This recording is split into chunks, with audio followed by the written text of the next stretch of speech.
یہ کہانی ہے دو ایسے دلوں کی جو ایک ہی راستے کے ہمسفر تھے، مگر قسمت نے ان کے بیچ خاموشیوں کی دیوار کھڑی کر دی۔ دانش تیمور ایک مضبوط مگر اندر سے ٹوٹا ہوا انسان ہے جو زندگی میں سب کچھ پا کر بھی سچا سکون کھو بیٹھا ہے۔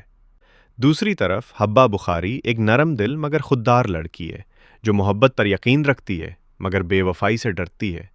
کہانی اس موڑ سے شروع ہوتی ہے جہاں دونوں ایک دوسرے کے لیے ہمراہی بننے کا وعدہ کرتے ہیں۔ دن گزرتے ہیں، خواب بنتے ہیں اور رشتے میں امید کی روشنی جگمگانے لگتی ہے، مگر پھر حالات بدلتے ہیں۔ غلط فہمیاں، انا اور خاموش شکوے ان کے بیچ فاصلہ پیدا کر دیتے ہیں۔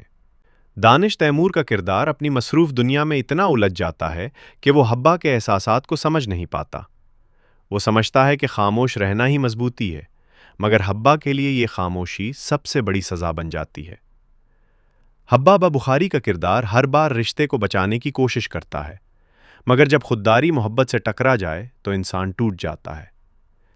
ایک دن حبہ فیصلہ کرتی ہے کہ وہ اب یک طرفہ ہمراہی نہیں نبھا سکتی۔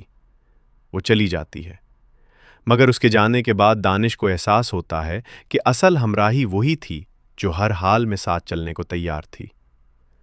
اب سوال یہ ہے، کیا دانش اپنی غلطیوں کا اعتراف کر پائے گا؟ کیا حبہ دوبارہ اس ادھورے رشتے پر یقین کرے گی؟ یا پھر ہمراہی صرف یادوں تک ہی محدود رہ جائے گا؟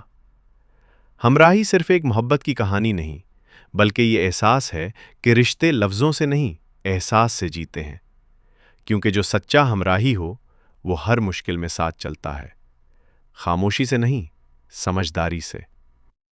اگر آپ چاہیں تو میں اس کے لیے، اگر یہ چھوٹی سی ویڈیو اگر آپ کو اچھی لگی ہے دانش تیمور اور حبہ بخاری کی، تو ہماری ویڈیو کو لائک کر کے ہمارے چینل کو ضرور سبسکرائب کریں۔ Thanks for watching.